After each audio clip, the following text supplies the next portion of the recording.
विद्यार्थियों, पिछले video lecture में हमने पढ़ा था कि जो विद्युत रसायन है उसमें फैराडे के नियम किस प्रकार से लागू होते हैं। आज हम अध्ययन करेंगे चालकत्व या कंडक्टेंस। देखिए कि धात्विक जो हमारे चालक हैं उनकी भांति विद्युत अपघटनी चालक, जिसको हम कहते हैं विद्युत अपघट्य चालक में ये भी हमारे जो ओम का नियम है उसकी अनुपालना करते हैं। और ओम का नियम कहता है कि किसी भी चालक में प्रवाहित होने वाली विद्युत धारा, जिसको हम आई कहते हैं, वो E/R के बराबर इज इक्वल टू होता है E/R, अर्थात I is equal to E/R, जहाँ पर I एम्पियर में प्रवाहित विद्युत धारा है, E विभवांतर है अर्थात चालक के दोनों सिरों पर विभव का अंतर, तथा R क्या है हमारी चालकता, उसकी चालक का क्या है प्रतिरोध है।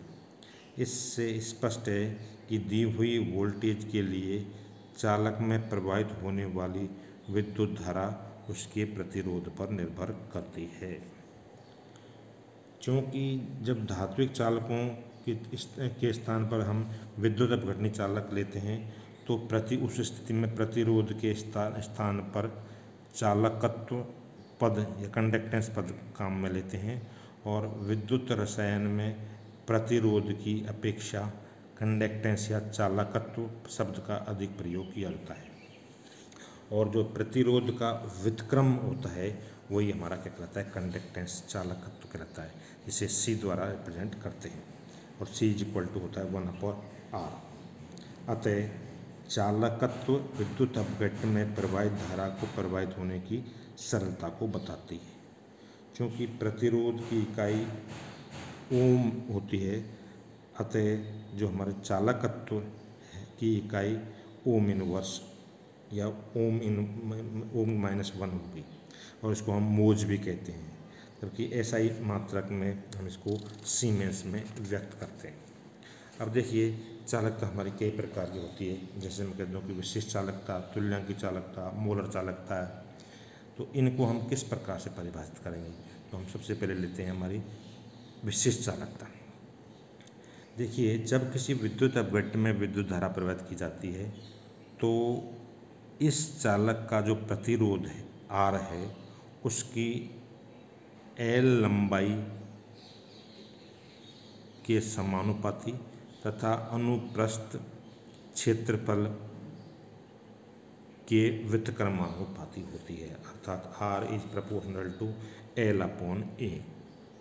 और इसको कह दूँ R is equal to rho into L/A, जहाँ पर रो एक स्थिरांक है जिसे विशिष्ट प्रतिरोध कहते हैं, और इसका जो मान है वो चालक के पदार्थ की प्रकृति पर निर्भर करता है। और यदि मैं कहूँ कि L is equal to 1 centimetre और क्षेत्रफल जो हमारा कैपिटल A है वो 1 वर्ग सेंटीमीटर हो, तो उस स्थिति में R इज इक्वल टू किसके बराबर हो जाएगा, रो के बराबर। क्योंकि विद्युत अपघट्य के विलयन का विशिष्ट प्रतिरोध ओम में उस विलयन का प्रतिरोध है जो 1 वर्ग सेंटीमीटर क्षेत्रफल के इलेक्ट्रोडों जिनके बीच की दूरी 1 सेंटीमीटर हो के विलयन का प्रतिरोध ही उसका विशिष्ट प्रतिरोध कहलाता है। और देखिए IUPAC में विशिष्ट प्रतिरोध के स्थान पर रेसिस्टिविटी, जिसको हम प्रतिरोधकता कहते हैं, उस पद को यूज करते हैं। अतः विशिष्ट प्रतिरोध का व्युत्क्रम यानी 1/ρ विशिष्ट चालकता कहलाती है, जिसको हम कप्पा द्वारा व्यक्त करते हैं। क्योंकि विशिष्ट प्रतिरोध को ही क्या कहते हैं, हम प्रतिरोधकता कहते हैं, अतः विशिष्ट चालकत्व को क्या कहेंगे हम, विशिष्ट चालकता। और IUPAC के अनुसार विशिष्ट चालकत्व के स्थान पर यदि हम विशिष्ट चालकता का उपयोग करते हैं तो उस स्थिति में कप्पा इज इक्वल टू 1/ρ, और चूँकि 1/R is equal to 1/ρ multiplied A/L, जो हमारे समीकरण ऊपर थी, R इज प्रतिरोधता, R is proportional to L/A। यदि इसको हम 1/R करते हैं तो 1/R इज इक्वल टू 1/ρ, और ये हमारा L/A हो जाएगा, क्योंकि ये जो 1/ρ इज इक्वल टू किसके बराबर है, कप्पा के बराबर। तो kappa is equal to L/A multiplied 1/r, और जो हमारा 1/r है वो किसके इक्वल टू, चूँकि बोलता है C is equal to 1/r के कंडक्टेंस के, तो उस स्थिति में हमारा kappa is equal to L/A into चालकत्व। यदि मैं कह दूँ कि L is equal to 1 centimetre और क्षेत्रफल A is equal to 1 centimetre square हो, तो उस स्थिति में हमारा कप्पा बराबर किसके हो जाएगा, C के हो जाएगा। अतः विशिष्ट चालकता की परिभाषा हमको निम्न प्रकार परिभाषित कर सकते हैं। किसी विद्युत अपघट्य के 1 घन सेंटीमीटर या 1 cc विलयन के चालकत्व को ही उसकी विशिष्ट चालकता कहते हैं। अर्थात 1 सेंटीमीटर दूरी पर रखे हुए 1 वर्ग सेंटीमीटर अनुप्रस्थ काट के क्षेत्रफल वाले 2 इलेक्ट्रोडों के बीच रखे हुए विलयन की चालकता ही उसकी चालकता कहलाती है।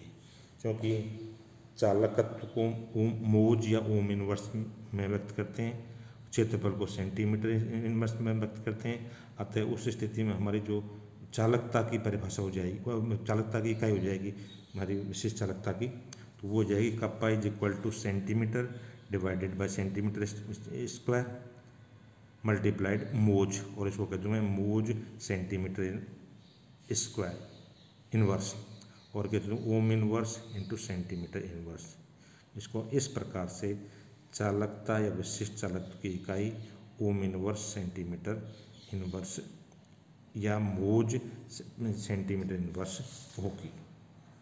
तो इस प्रकार से हम इस विशिष्ट चालकता को दर्शा सकते हैं, तुलना चालकता को दर्शा सकते हैं।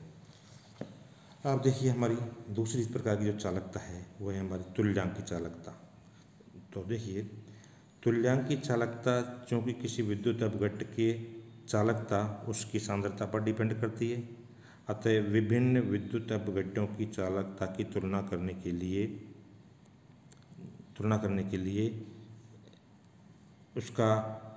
उनका निर्धारण तुल्यांकी अथवा समान सांद्रताओं पर करना ही उचित होगा।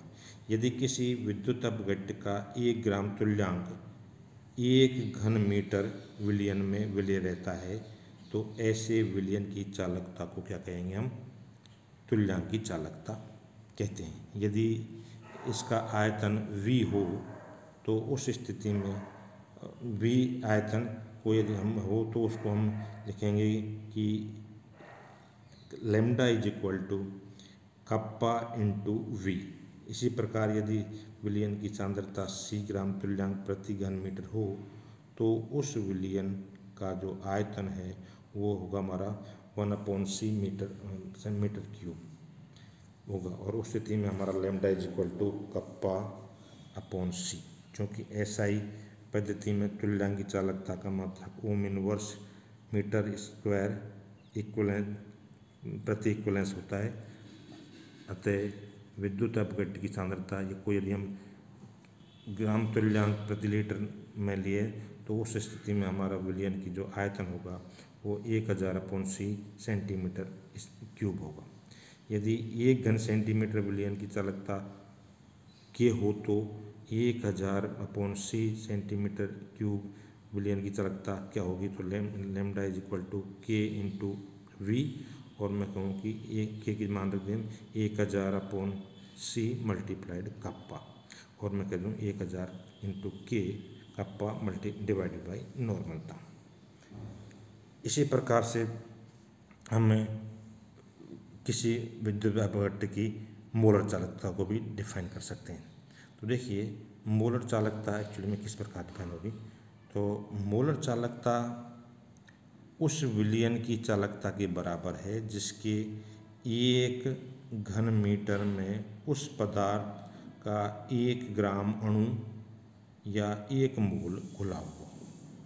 यदि विलयन की मोलर सांद्रता C मोल प्रति घन मीटर हो तो उसकी मोलर चालकता को हम निम्न समीकरण द्वारा दे सकते हैं। वो है lambda m is equal to K/C, और कह दूँ मोलर चालकता की जो इकाई है वो ओम मोज इनवर्स मीटर स्क्वायर मोल प्रति मोल है, या मैं कह दूँ siemens mole square mole inverse है, तो उस स्थिति में हम इसकी चालकता को इसके अलग यानी समरूपता के रूप में भी निकाल सकते हैं।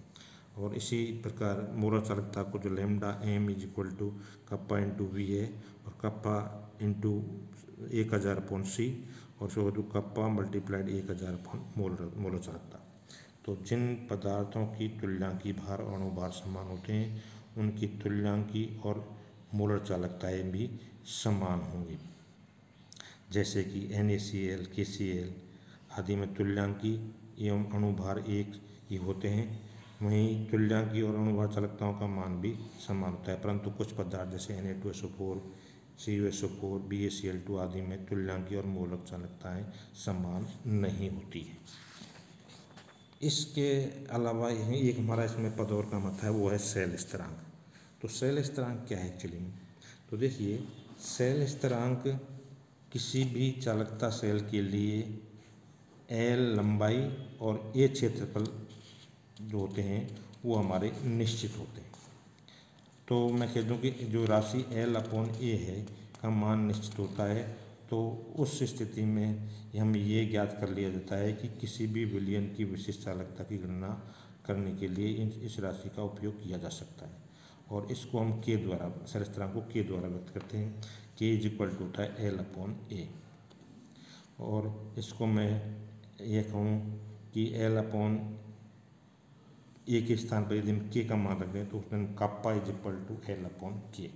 अतः सेल स्थिरांक को वह गुणांक है जिसे विलयन के प्रेक्षित चालकता से गुणा करने पर विशिष्ट चालकत्व प्राप्त हो।